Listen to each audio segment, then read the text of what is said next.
Bom dia, meu irmão e minha irmã. A mensagem de hoje tem como tema: Você é o sucesso de Deus. Naturalmente, você deseja ser um sucesso na vida, não é mesmo? Mas você realmente está assumindo o compromisso de ser o sucesso que Deus quer que você seja? Em vez de se preocupar com os possíveis fracassos, empregue todas as oportunidades para confiar em Deus. É fácil você proclamar a sua fé enquanto está na igreja, ou mesmo cercado por amigos cristãos. Mas o que acontece quando você está lá fora, sozinho, no meio das provações e aflições da vida? O que acontece quando não há mais ninguém com você, nenhum amigo, ninguém para ajudá-lo ou para orar juntamente com você? Haverá momentos em que você ficará sozinho com Deus e terá que depender dele e da sua palavra. Deus vai te colocar nas situações que te levarão a crescer. Deus quer que você cresça. E é durante os períodos difíceis que você descobre quanto vale a sua fé. Sem fé e dedicação a Deus, você provavelmente será derrotado. Mas haverá aquelas ocasiões na vida de cada um de nós em que parece que Satanás emprega todas as oportunidades para tentar impedir o plano de Deus em nossa vida e procura nos tornar ineficazes, melhor dizendo, na vida e no ministério. Você então poderá optar em confiar em Deus e firmar-se na sua palavra, independentemente das provas ou circunstâncias. Ou você fará um gesto de desespero dizendo: basta, desisto, a palavra de Deus não funciona. Assim, depende de cada um de nós se teremos sucesso ou fracasso na vida. Aqueles que perseverarem em Deus serão bem-sucedidos. Deus não produz fracassos. As pessoas criam seus próprios fracassos quando param antes de conseguir o seu sucesso em Deus. Vamos examinar na palavra de Deus um conhecido homem de fé que transformou toda dificuldade em oportunidade para confiar em Deus. Esse homem estava tão determinado a seguir a Deus que teve sucesso em todas as áreas da vida. Esse homem era Daniel. Daniel era dedicado a Deus de todo o coração. Nem sempre teve situação fácil na vida, mas a sua fé em Deus era firme e inamovível e lhe dava vitória em todas as situações que surgiam diante dele. Como sabemos, Daniel foi levado ao cativeiro na Babilônia, que foi um dos maiores impérios da história. Quando Daniel foi levado para morar no cativeiro na Babilônia, tinha todas as oportunidades de fazer como os babilônios, de viver como eles, de adorar seus deuses falsos e seguir as suas práticas religiosas corruptas. Como cativo hebreu num país estrangeiro, não havia ninguém para obrigar Daniel a viver segundo a sua criação hebraica, nem a exigir que ele permanecesse fiel a Deus. Daniel, no entanto, tomou uma decisão. E aquela decisão foi o segredo do seu sucesso na vida. Foi na Babilônia, numa situação difícil, onde vemos a devoção inabalável de Daniel a Deus, que resolveu firmemente não se contaminar em comprometer a sua fé em Deus. Resolveu fazer somente as coisas que fossem agradáveis e certas aos olhos de Deus. Prometeu no seu coração que permaneceria fiel a Deus, fossem quais fossem as consequências. Daniel era um hebreu, provavelmente de descendência real. Segundo a lei judaica, comer das iguarias do rei contaminaria Daniel, porque violaria o seu treinamento hebraico e a sua vida. Os israelitas consideravam contaminada a comida da mesa de Nabucodonosor, porque a primeira porção dele era oferecida aos ídolos. Da mesma forma, uma porção do vinho era derramada sobre um altar pagão. Animais cerimonialmente impuros eram usados e seu abate e preparo não seguiam os regulamentos da lei. À medida que você lê a palavra de Deus, no capítulo 1 de Daniel, você verá alguns resultados da resolução dele, no sentido de não se contaminar, mas ao contrário, agradar a ele. Agradar, melhor falando, a Deus. Veja do versículo 17 a 20 do capítulo 1. Ora, a esses 4 jovens, Deus deu o conhecimento e a inteligência em toda a cultura e sabedoria. Mas a Daniel deu inteligência de todas as visões e sonhos.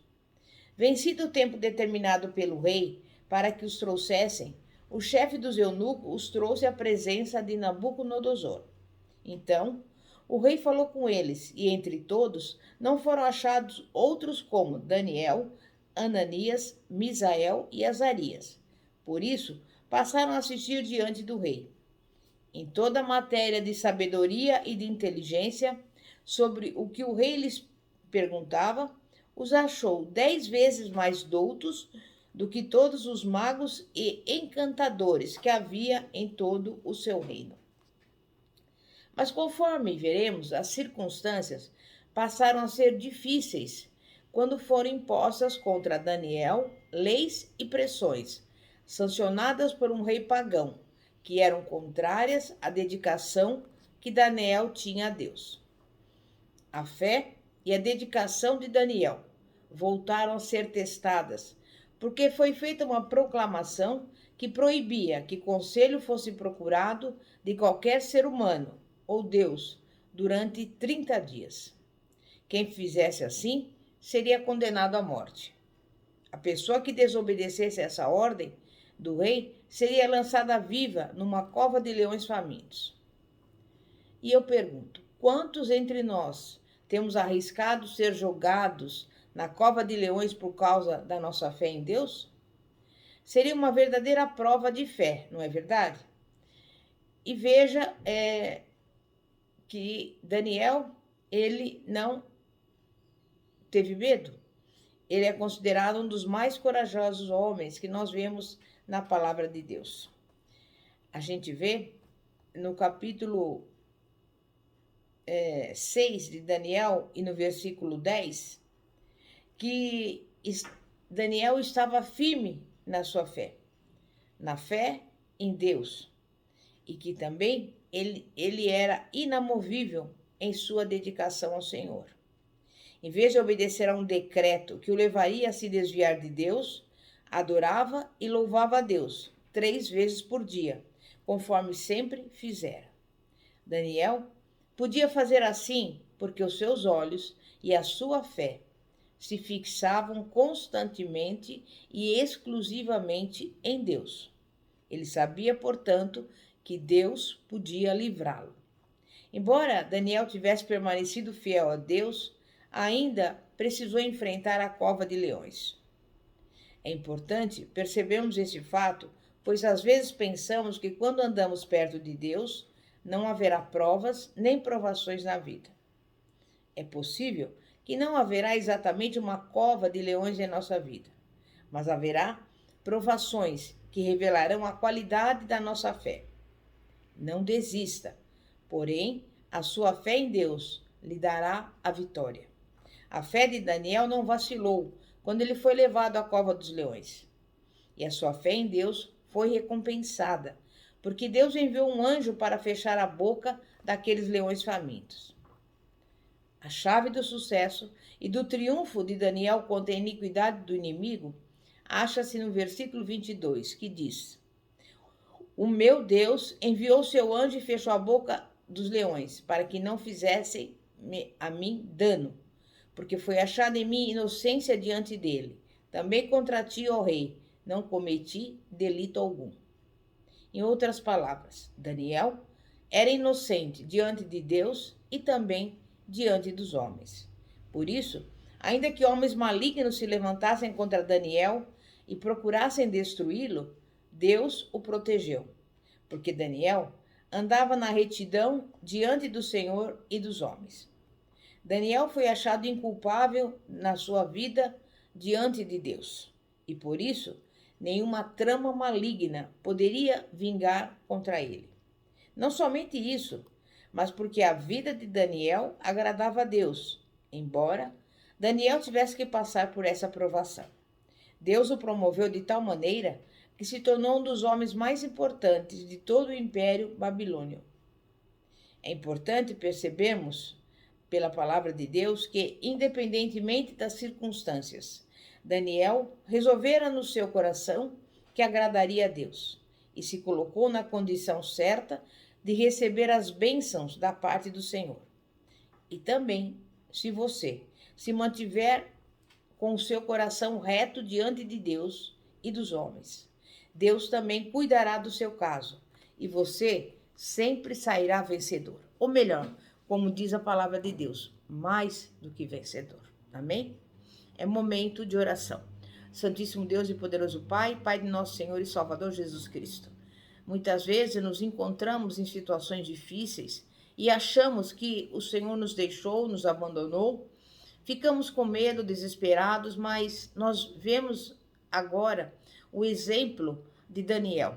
E que esse exemplo, Pai, possa servir de base para que nós não venhamos ficar tristes, abatidos, nervosos, desesperados, enfim, que nós venhamos ficar firmes diante do Senhor e da Tua palavra.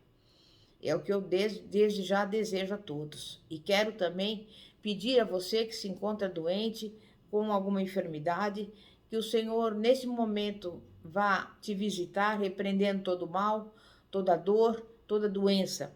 Porque é a palavra de Deus que diz que o Senhor já levou sobre si as nossas enfermidades e pelas suas pisaduras nós somos sarados. Senhor, visita agora aqueles que estão também passando por dificuldades financeiras. Envia-lhes a provisão, porque é a tua palavra que diz que eu suprirá cada uma das nossas necessidades. Também visita este lar e essa casa, entra com a providência, entra com a bênção do Senhor. Que o Senhor venha repreender toda a briga, toda a confusão, toda a gritaria, todo mal que está ocorrendo nesse lar. Porque a tua palavra diz que tu és o Deus que pode todas as coisas, o Deus do impossível.